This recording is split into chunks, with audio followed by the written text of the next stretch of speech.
축원합니다. 우리 성도님들은 등산 좋아하십니까? 네. 아마 등산 좋아하지 않더라도 평생에 한 번쯤은 산에 올라가는 것 같이 아마 해보셨을 것 같은데요.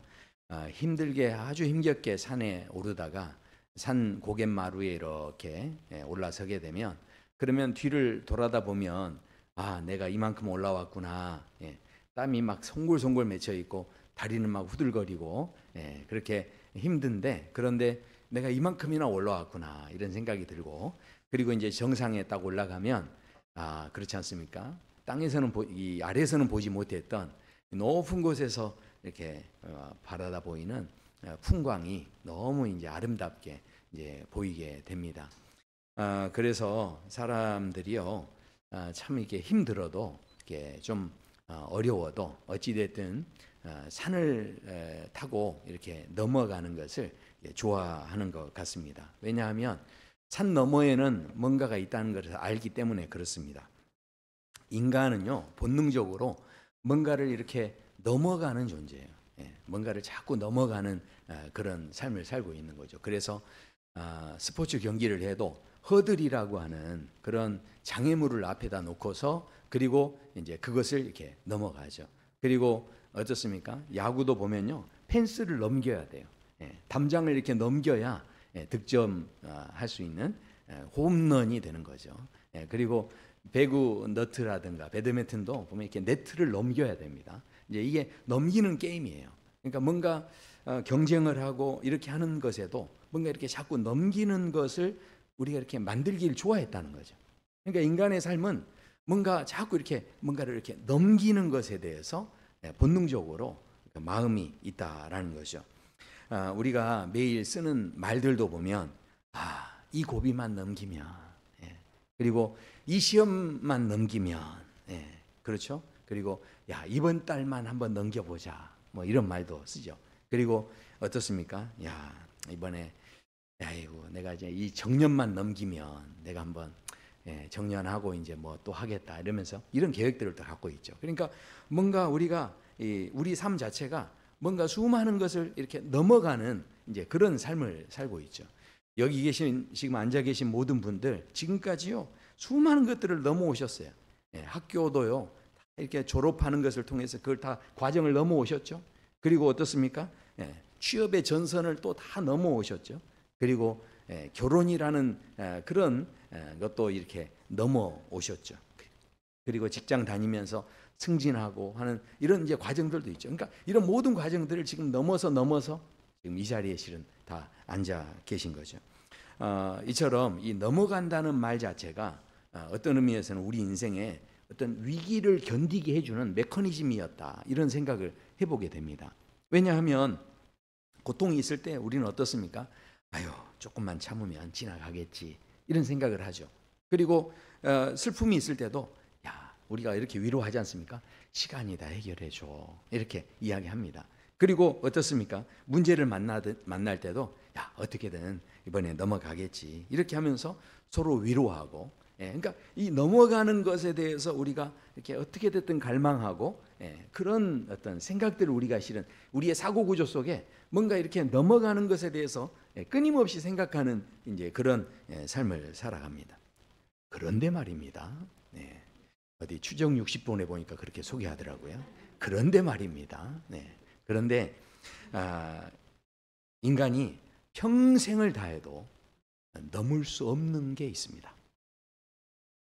넘을 수 없는 게 딱 하나 있습니다. 그게 뭐냐면 바로 죄와 죽음입니다. 그러니까 우리는 끊임없이 뭔가를 이렇게 넘어가는 과정, 그것을 통해서 본능적으로 이렇게 살아가고 있지만, 그러나 이 죄와 죽음은 넘을 수 없다라는 거죠. 죄를요, 아무리 우리가 노력하고 결심을 하고 이번에 한번 다르게 살아봐야지, 은혜 받은 대로 내가 한번 이제 더 이상 죄 짓지 않고 살아야지, 이런 마음이 있지만 순식간에 또 죄책감이 나를 탁 붙잡아가지고 나를 꼼짝 못하게 만드는 그런 일들이 있고요. 내가 내가 이번에 건강관리를 한번 잘해봐야지 하고 돈을 또 내가 많이 벌어서 내가 이거 어떻게 됐든 권력도 가져보고 이렇게 해서 한다고 해도 실은 죽음이라는 것 앞에서는요, 아무리 많은 걸 다 그것을 가지고 넘어왔어도 죽음 앞에서는, 그 벽 앞에서는 멈출 수밖에 없는 게 실은 이제 우리 인생이죠. 자, 그런데 너무 놀라운 이야기가 오늘 본문에 있습니다. 자, 왜냐하면 3,500년 전에 인류 역사에서 단 한 번의 넘어감이 있었다 하는 이야기를 합니다. 인간이 넘을 수 없는 죽음의 벽을 딱 한 번 넘었던 기억이, 사건이 기록이 되어 있는데, 그것이 바로 유월절 사건입니다. 근데 이 유월절 사건은요, 잘 생각하셔야 되는 게 인간이 죽음을 넘은 게 아닙니다. 죽음이 인간을 넘어간 거예요. 자, 그러니까 이게 얼마나 실은 중요한가 하는 생각을 우리는 해야 되죠. 히브리서 11장에 보면 믿음을 계속 이야기를 하다가 갑자기 이 유월절 절기에 대한 이야기를 합니다. 이 유월절 절기가 믿음과 관계가 있다는 거예요. 그러니까 생각해 보십시오. 지금 우리가 추석 명절을 맞이한 지금 우리 민족들이 지금 각자 고향으로 지금 다 이렇게 이동을 하고 있는데, 그런데 이 유월절 절기라고 하는 이것이 믿음과 연관이 있다라는 것을 우리가 다시 한번 살펴볼 때, 우리가 지금 이렇게 지내는 명절들을 어떻게 보내야 할지 우리는 다시 한번 좀 생각해 보게 되는 거죠. 자, 그래서 첫 번째로 히브리서 기자가 지금 이 믿음으로라고 하면서 유월절 이야기를 하는데, 이 유월절에 담겨진 이 믿음의 사건, 이것을 우리가 어떻게 바라봐야 할지, 첫 번째는 중심을 바꾸라, 그렇게 말씀을 합니다. 그러니까 우리가 구원받은 날들을 날마다 기억하라는 겁니다. 우리 히브리서 기자가 이야기했던 28절의 말씀 한번 읽어보실까요? 믿음으로 유월절과 피 뿌리는 예식을 정하셨으니. 아멘. 그러니까요, 지금 이것은요, 유월절 예식을 정했다라고 하는데 단순히 뭔가 명절을 만들었다 이렇게만 보시면 안 돼요. 왜냐하면 명절을 만든 게 아니고요, 이 사건은요 시간의 중심을 바꿔버린 겁니다. 왜 이게 기가 막힌 사건이냐면, 이 지금 유월절을 지키게 하시면서 성경에서 이제 이야기를 하는데, 이게 이스라엘 백성들의 시간 개념을 완전히 바꾼 사건이었음을 이제 우리는 보게 됩니다. 자, 2019년이죠. 2019년에 노벨 경제학상을 받은 한 분이 계세요. 에비지트 베너지라는 교수인데, 이분이 가난한 사람들에 대해서 연구를 했어요. 왜 가난한 사람들은 가난에서 벗어나지 못하는가? 뭐 그 이유들에 대해서 뭐 여러 가지 저축도 못하고 돈도 없고 뭐 그래서 또 교육도 못 받았기 때문에 가난에서 벗어날 수 없다, 뭐 이런 것들이 이유일 수 있지만, 그러나 이제 이분의 연구 속에 보면 근본적인 이유가 있다는 거예요. 근본적인 이유. 그것이 무엇이냐면요, 중요한 것을 계속 잊어버린다는 겁니다. 기억하지를 못한다는 거예요. 자, 그래서 예를 든다면, 이제 한 가지만 예를 들면, 예를 들어서 예방 접종, 지금 독감 예방 접종이 10월 달부터 시작되지 않습니까? 그러니까 예방 접종 하나 이렇게 딱 맞으면, 그러면 큰 병을 이제 막을 수 있는데, 너무 바쁘다 보니까 이제 그거 잊어버리고 결국은 지나다가 그게 잘못해서 독감이 되고 폐렴이 되고, 그러면서 큰 병을 얻게 되고, 그러면 비용을 더 많이 치러야 되고 더 큰 고통을 겪게 된다는 거예요. 그런데 사람들은 의외로 가난한 사람들의 그 심리를 보면 그런 중요한 것들, 처음에 막을 수 있는 그 아주 사소한 것들에 대해서 별로 중요하게 생각하지 않고 그걸 기억하지 않는다는 겁니다. 그러니까 이게 그런 연구를 해가지고 이 공로를 인정받아서 이 노벨상을 받은 거예요. 자, 그러니까 한번 생각해 보십시오. 하나님께서도 지금 이스라엘 백성들에게 유월절 절기를 지키게 하는 것은 단순히 명절을 정하는 게 아니고, 너희들의 삶 속에 이것이 기억의 중심이 돼가지고 너희들의 미래가 달라지기 원한다, 이런 마음으로 지금 유월절을 지키게 하셨다는 거예요. 자, 왜 그러느냐 하면 출애굽기 12장에 보시면요, 이 유월절을 지킬 때 하나님께서 이렇게 말씀을 하십니다. 이 달을 너희에게 달의 시작, 곧 해 첫 달이 되게 하고, 이렇게 말씀하세요. 자, 그러니까 하나님께서 이 유월절을 지킬 때 너무 놀라운 것은 단순히 명절 지키라 이 말이 아니고 달력을 바꾸게 하신 거예요. 그러니까 지금 시간의 중심이 완전히 바뀐 거죠. 이스라엘 백성들은요 1년 365일을 지금 지키는 게 아니고요. 지금 뭐냐면 6월절 사건을 기준으로 해가지고 모든 날짜와 시간을 거기서부터 시작할 수 있도록, 거기서부터 새롭게 시작할 수 있도록 달력 자체를 바꿔버리신 거예요. 이게 너무 놀라운 거죠. 그러니까 이게 무슨 이야기입니까? 우리가 새해가 되면 1월 1일을 기억 못하는 사람이 누가 있습니까? 아무도 없죠. 그런데 하나님께서 이 6월절이 1월 1일이 되게 해버리신 거예요. 그야말로 이것을 기억함으로 인하여서 바로 뭘 새롭게 하시는 겁니까? 그전에는 노예의식 속에 살았어요. 노예의식이 끊임없이 나를 지배하고 영향을 주고 내 판단에도 영향을 주고요, 내 삶에도 영향을 주고, 그렇다 보니까 노예의식이 있으니까 두려운 마음이 늘 있는 거예요. 불안한 마음이 늘 있는 거죠. 제가 남아공에 갔을 때 흑인들 만나면 노예 해방된 지 한 10년 정도 됐을 때, 넬슨 만델라 대통령 이후에 10년 정도 지난 다음에 제가 갔었기 때문에 가보면 사람들이 저하고 눈을 맞춰서 이야기를 안 하더라고요. 이렇게 제가 눈을 맞춰보면 눈을 금방 이렇게 내려요. 그러니까 아직도 어떤 피해의식, 노예의식들이 아직도 있는 거예요. 거기에 벗어나지 못하는 거죠. 근데 하나님께서 지금 뭐냐면 이 모든 의식에서 이렇게 벗어나게 하는데 너희가 진짜 새로운 삶이 시작돼야 된다는 것을 이야기하시는 거예요. 그러니까 이것을 기억해낸다는 게 굉장히 중요하다는 거예요. 그것을 통해서 우리의 미래가 바뀌기를 원하시는 거죠. 그래서 하나님께서 이 6월절을 지키게 하는데, 요즘에 스마트 워치를 이렇게 차시는 분들이 많죠. 핸드폰하고 연동이 돼가지고 하루에 만보 걷기 하는 어플이나 제공하는 그런 게 많습니다. 그렇다 보니까 어떻습니까? 이전에는 엘리베이터만 이렇게 타고 다녔는데, 그런데요 어떻게 되죠? 이제는요 계단을 막 오르내리는 겁니다. 예전에는 그냥 편한 대로만 그렇게 살았는데 지금은 어떻게 합니까? 저도요 이렇게 집에 가서 이렇게 보면 오늘 7,342보를 걸었습니다. 그러면 야 이거 2,658보가 남았네. 그러면서 어떻게 하면 집에서 또 막 걷습니다. 집에서. 그러니까 안 가던 길도 좀 이렇게 멀리 돌아서 가고 이렇습니다. 체력이 남아서 그럴까요? 아닌 거죠. 그러니까 왜 그렇게 합니까? 이게 기억의 중심이 바뀐 거예요. 아유 피곤하니까 편한 대로 가야지, 이게 아니라 그 중심이 어디로 바뀐 거죠? 목표 설정이라고 하는, 이 만보라고 하는 목표 설정으로 이 기억의 중심이 딱 가니까 나도 모르게 그 중심으로 이렇게 가는 겁니다. 우리 이제 젊은이들이 스마트폰에다가 많은 젊은이들이 그렇더라고요. 이게 여자친구 사귀고 남자친구 사귀거나 아니면 결혼 초기에 보면 우리가 뭐 결혼한 지 만난 지 몇 일째 하고 이렇게 다 그게 나와요. 저는 지금 몇 일째인지 기억이 안 나요. 근데 이게 몇 일째라는 말이 이게 이 화면에 첫머리에 이렇게 나옵니다. 자, 그러면 생각해 보십시오. 오늘 결혼한 지 2847일째구나. 만약 이렇게 되면 핸드폰은요 날마다 보잖아요. 한 번만 봅니까? 아마 한 100번은 보실걸요. 핸드폰은 아마 보실 거예요. 보실 때마다 뭐가 보이죠?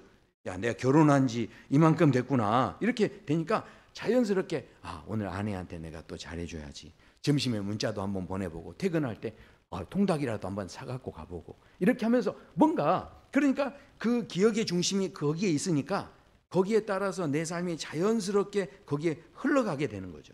그러니까 뭔가 내가 의지를 가지고 뭘 하는 게 아니고요. 자동적으로 기억의 중심을 옮겨놓으면 자동적으로 내가 뭔가를 행하게 되는 거죠. 그러니까 하나님께서 지금 우리 구원받은 사람들의 달력을 바꿔버리셨는데, 그게 뭐냐면 십자가와 부활로 우리의 중심을 바꾸신 거예요. 그러니까 기독교에서 이게 부활절을 지키는 게 얼마나 중요해요. 어떤 초등학생이 그랬대요. 집에 가서 엄마 진짜 이상해. 왜 그러냐 그랬더니 우리 교회 좀 이상해. 그러니까 왜 그래? 그러니까 아니 작년에 예수님 부활하셨는데 이번에 또 올해 예수님이 다시 돌아가셨대. 그랬다는 거예요. 이게 지금 매번 이 절기를 지키는 것이 아이의 눈에는 이상하게 보였을지 모르지만, 그러나 그 절기를 이렇게 지키는 것을 보면 어떻습니까? 지킬 때마다 내가 원래 죽어야 할 사람인데, 그런데 어린 양의 피로 내가 살아난 사람이구나. 이것을 자꾸 기억해내는 거예요. 그러니까 그렇게 기억할 때 내가 살아있는 게 기적이다. 그것을 막 기억해내는 사람은 오늘 내가 오늘 보너스 인생으로 살고 있네. 이런 사람은요 살아갈 때 누구하고 막 이렇게 부딪히고 그럴 때도 어떻습니까? 아유 내가 보너스 인생인데 참아야지. 그렇지 않겠어요?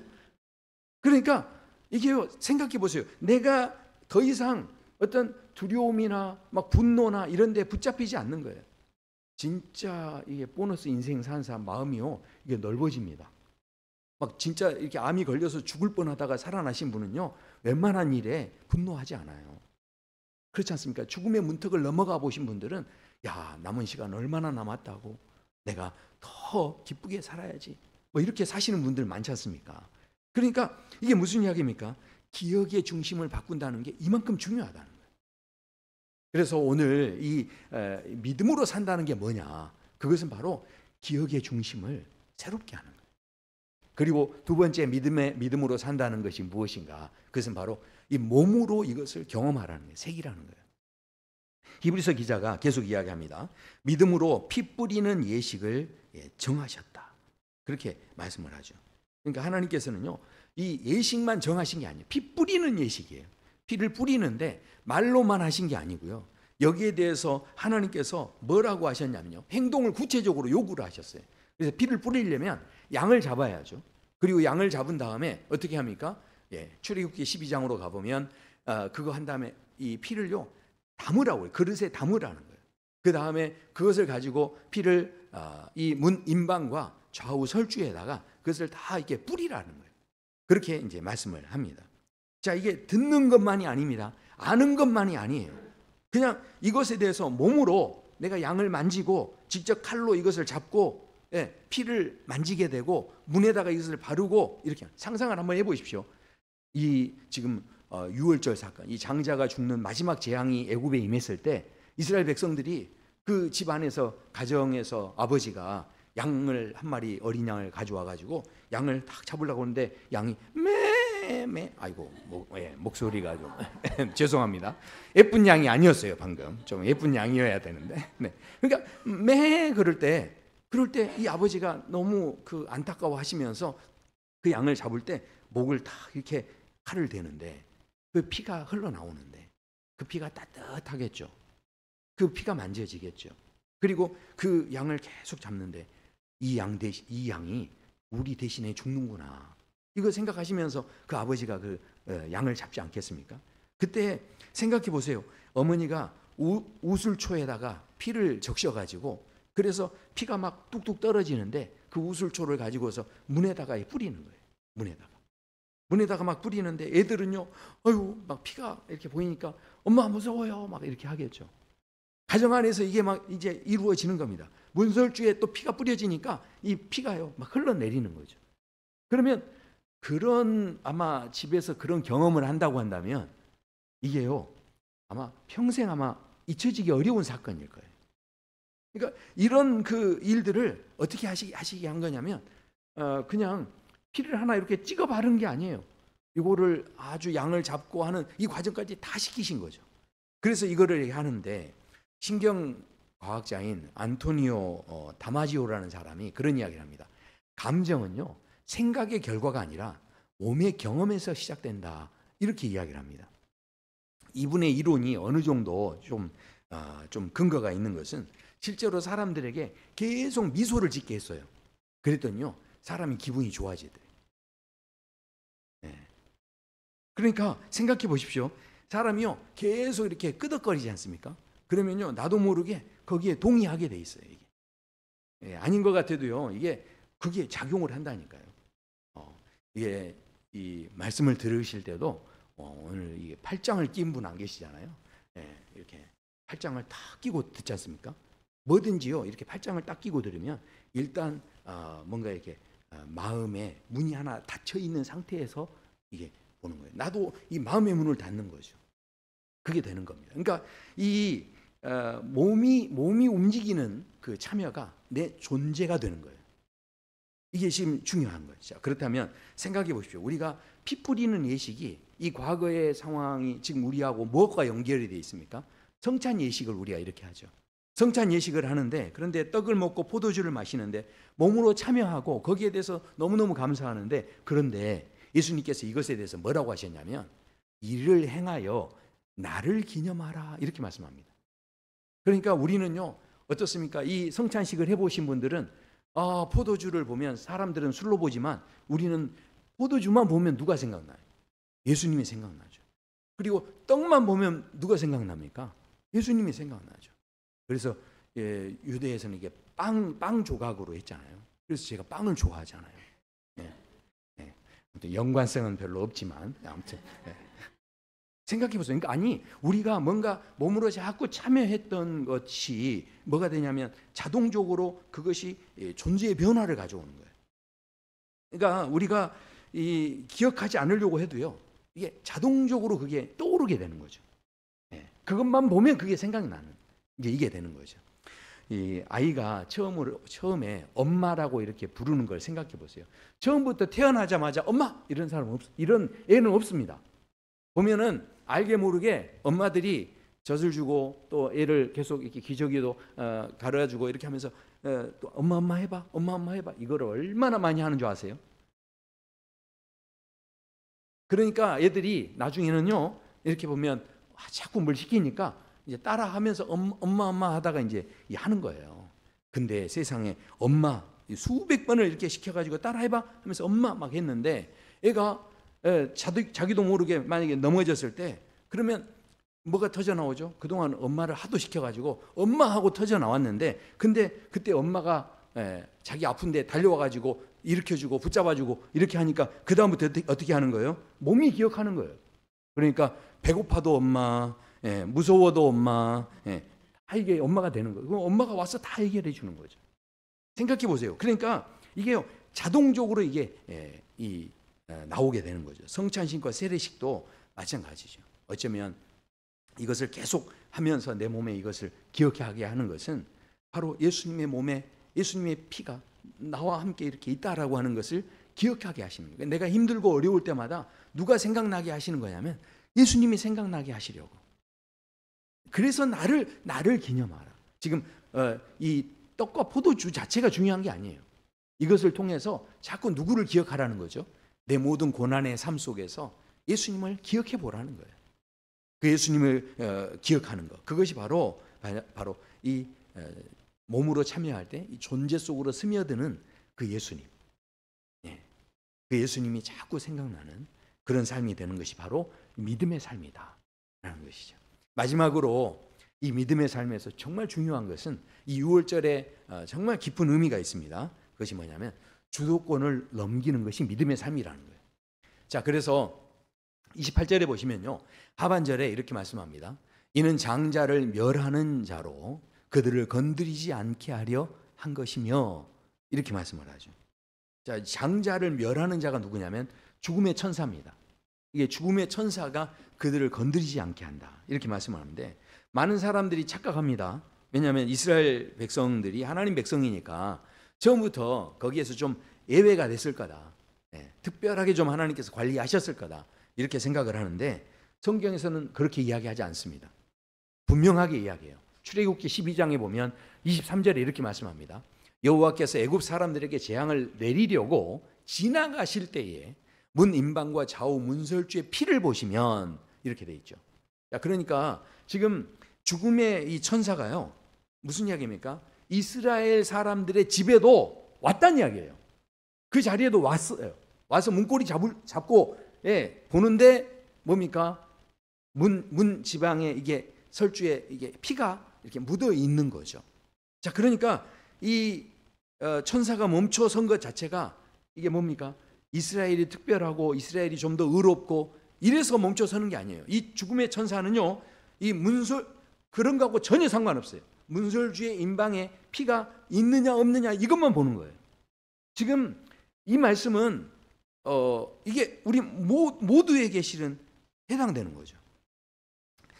그래서요, 우리가 여기서 진짜 중요한 게 있다면 우리가 넘어간 게 아닙니다. 죽음이 우리를 넘어갔다는 거예요. 이게 지금 너무 중요한 거죠. 그러니까 나는요, 내 능력으로 내가 돈을 벌어서 내가 건강해서 내가 죽음을 이길 수 있다. 내가 그것을 극복할 수 있다. 내가 더 새로워질 수 있다. 건강해질 수 있다. 우리 이렇게 생각하지만 내가 아는 게 아니고요. 지금 여기서 뭐냐면 죽음이 나를 넘어야 돼요. 그러니까 내가 넘는 건 한계가 있어요. 내가 노력하는 건 한계가 있습니다. 그러나 죽음이 나를 넘게 하는 건요, 이건 차원이 다른 이야기예요.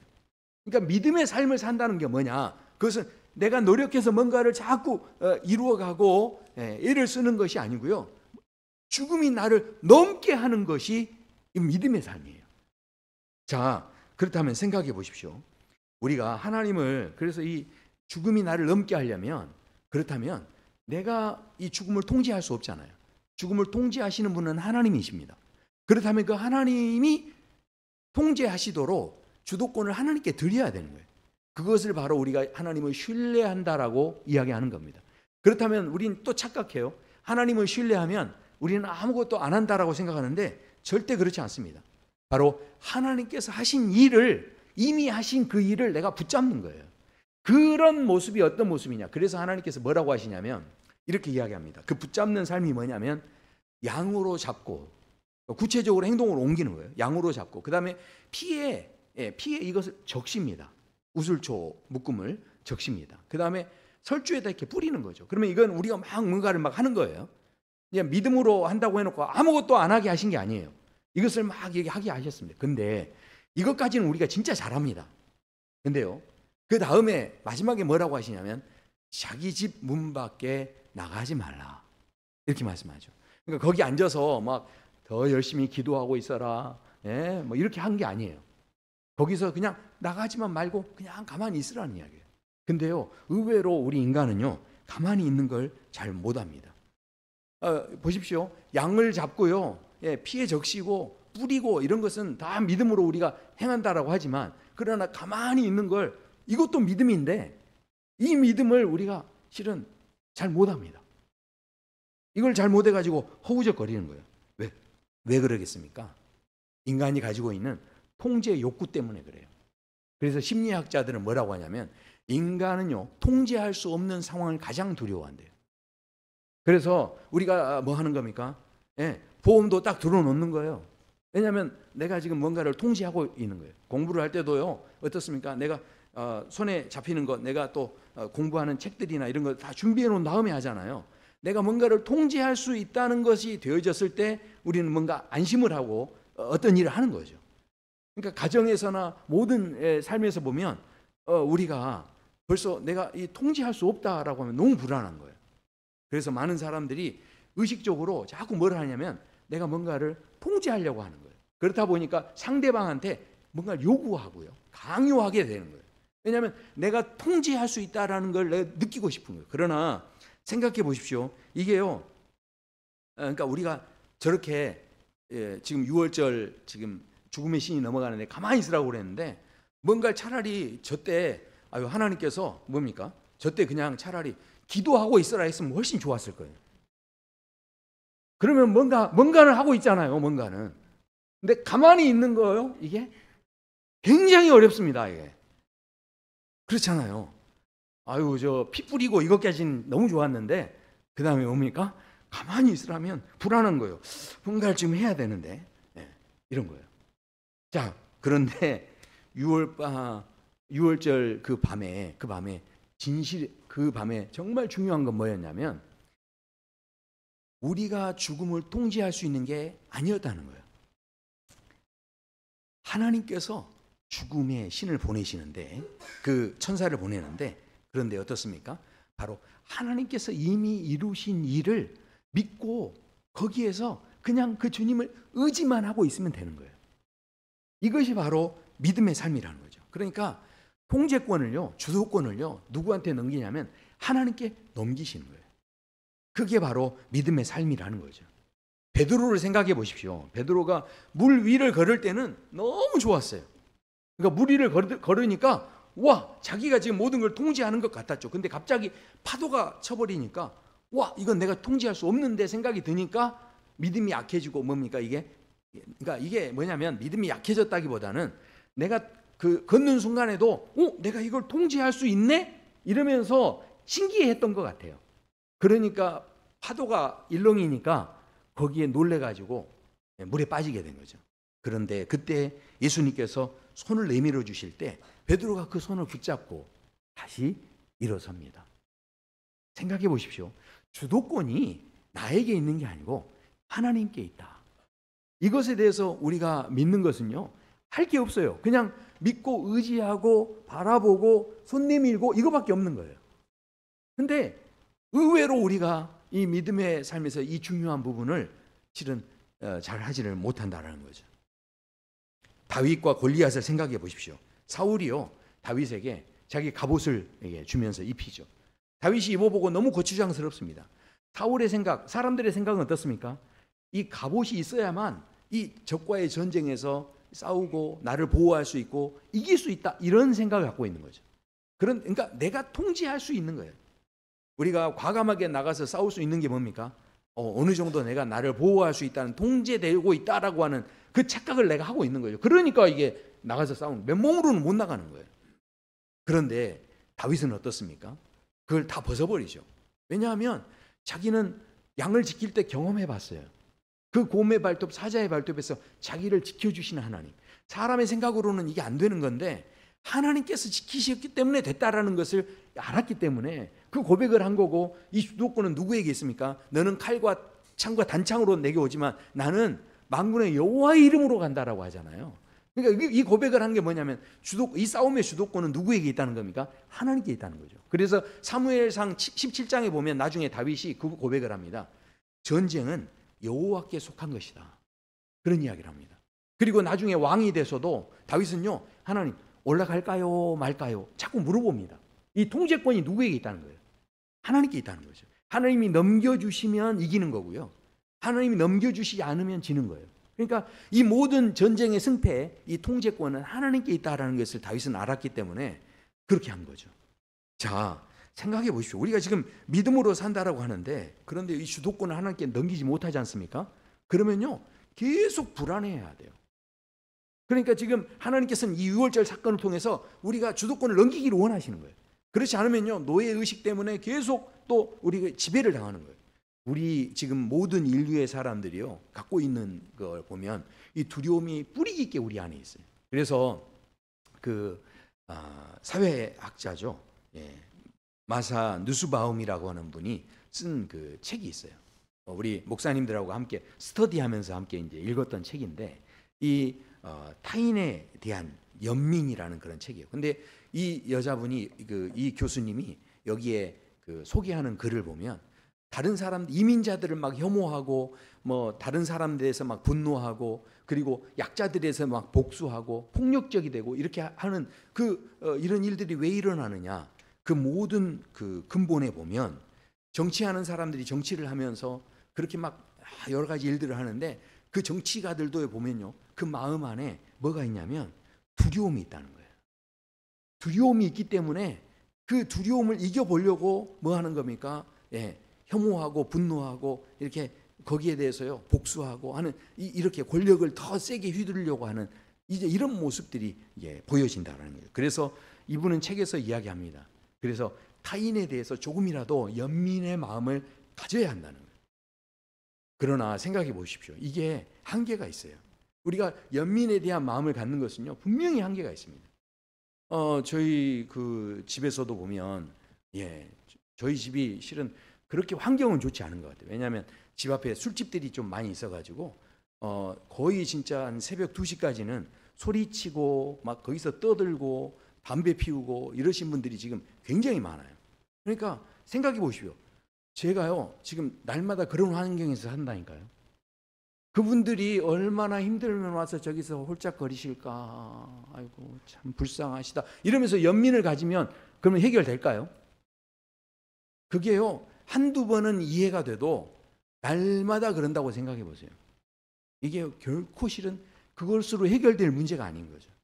그러니까 우리가 타인에 대한 공감을 하는 것도 공감을 하다 보면요 나중에 이게 바닥이 나게 돼 있어요. 소진이 되게 돼 있습니다. 자, 그러니까 인간의, 왜 그러냐면 인간 안에는 끊임없이 이 두려움이 있는데, 이 두려움의 그 마지막 정점이 어디 있냐면 죽음이에요. 그러니까 우리가 건강 때문에 왜 염려합니까? 갑자기 죽을까 봐. 그렇잖아요. 알고 보면 우리가 경제적으로 막 불안하고 염려하고 이런 이유가 뭡니까? 이것 때문에 내가 어려워지고 힘들어서 결국은 뭡니까? 그 죽음이라는 그 벽 앞에 가버릴까봐. 그래서 우리가 실은 그런 거죠. 그러니까 이 모든 인간이 가진 두려움은 실은 어디에 있냐면 그 뿌리의 근본을 보면 이 죽음이라는 것이 거기에 있다는 거죠. 자, 그런데 너무 놀라운 것은 이 6월절 사건에서요. 너무 놀라운 것은 뭐가 있었다는 겁니까? 예, 그들을 그 죽음의 천사가 그들을 건드리지 않게 하려 한 것이며, 아멘. 이게 뭡니까? 이게 얼마나 대단한 겁니까? 그러니까요, 지금 믿음으로 산다는 건 뭐냐면 죽음의 천사가요, 나를 건드리지 못하게 하는 거예요. 이런 삶을 사는 게 믿음의 삶을 사는 거예요. 네. 이게 지금 정확히 이해가 안 되시는 것 같아서 다시 설명드리면, 요한복음 5장에서 그래서 이것을 이런 문제로 이야기합니다. 우리가 사망에서 생명으로 옮겨졌다라고 말씀합니다. 네. 이게 얼마나 대단한 이야기입니까? 보십시오. 지금 사망에서 생명으로 옮겨질 것이다, 이렇게 이야기하고 있지 않습니다. 이미 이루어졌다는 거예요. 완료형입니다. 내가 뭔가를 막 해야 되는 게 아니고요, 이미 일어난 일입니다. 그러니까 믿음이라는 건 뭐냐면 내가 넘어가는 게 아니고요, 이미 넘어가게 하신 하나님의 생명 안에 내가 거하는 거예요. 아까 뭡니까? 머물러 있는 겁니다. 머물러 있는 거. 내가 뭔가를 거기에서 막 뭘 해야 되는 게 아니고 거기에 막 머물러 있어야 돼요. 그러니까 우리 인간의 삶은 실은 두 가지의 삶이 존재하는 겁니다. 지금도 어떤 사람은 선악과의 삶을 사는 사람이 있고요, 어떤 사람은 생명나무의 삶을 사는 사람이 있어요.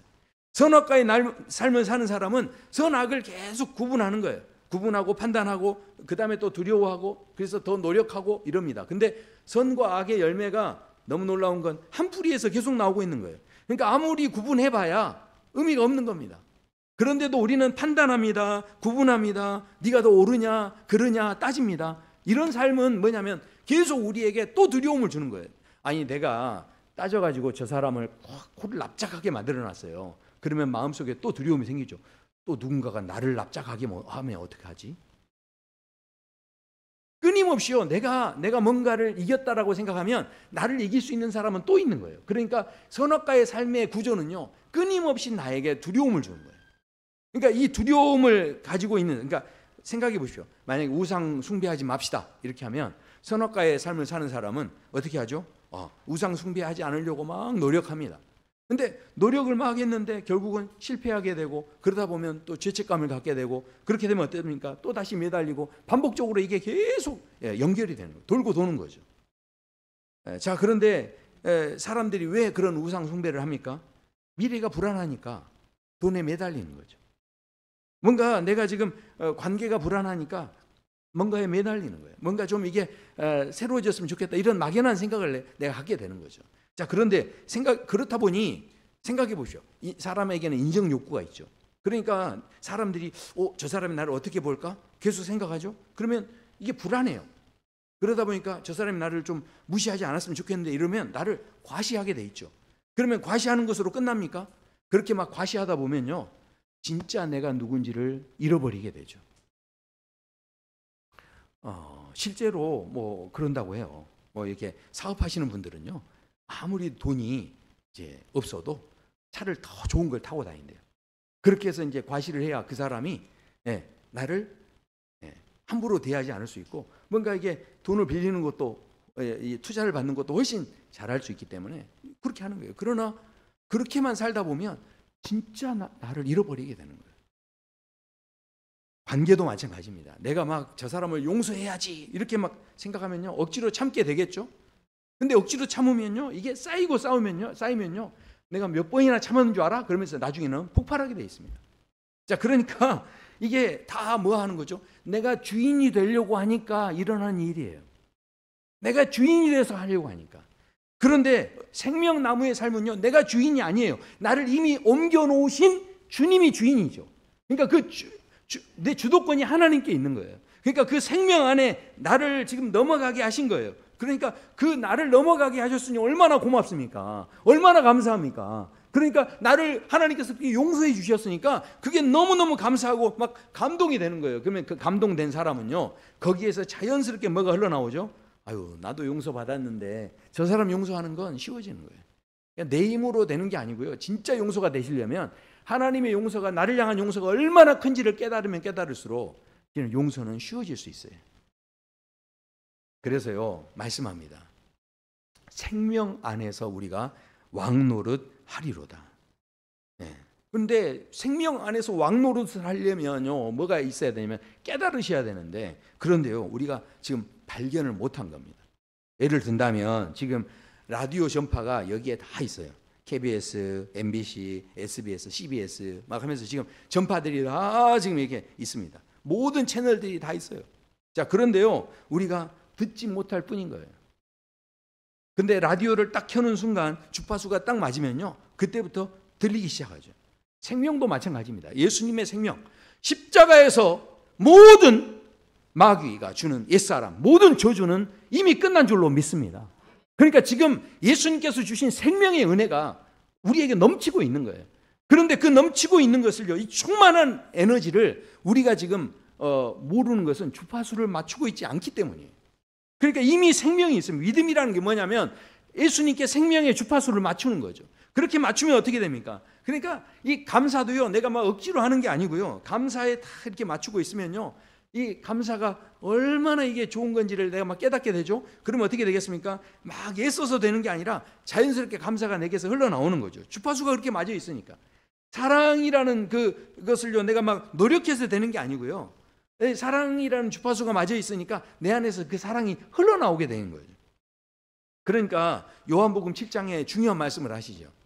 나를 믿는 자는 성경에서 이름과 같이. 그러니까 믿음의 삶이라는 게 뭐냐? 그것은 바로 그 배에서 생수의 강이 흘러나온다. 그러니까 이 믿음은요 만들어내는 게 아니고요 흘러나오게 하는 것이다. 흘러나오게 하는 것이다. 그러니까 사랑하는 성도 여러분, 생각해 보십시오. 지금 이 여기에서요 샘물이 아니에요. 샘물 조금 나오는 샘물이 아니고요 강이 나오는 강. 그러니까 이 조금 나오는 게 아니고요 흘러 넘치는 거예요. 흘러 넘치는. 그것이 바로 생명나무의 삶을 사는 사람이죠. 그러니까 생명나무의 삶을 사는 사람은 옳고 그름을 자꾸 이야기할 그게 필요가 없어요. 왜냐하면 하나님께서 저 사람에게도 저렇게 하시면 분명히 또 하나님이 뭔가 이루실 거야. 주도권은 누가 있습니까? 하나님께 있죠.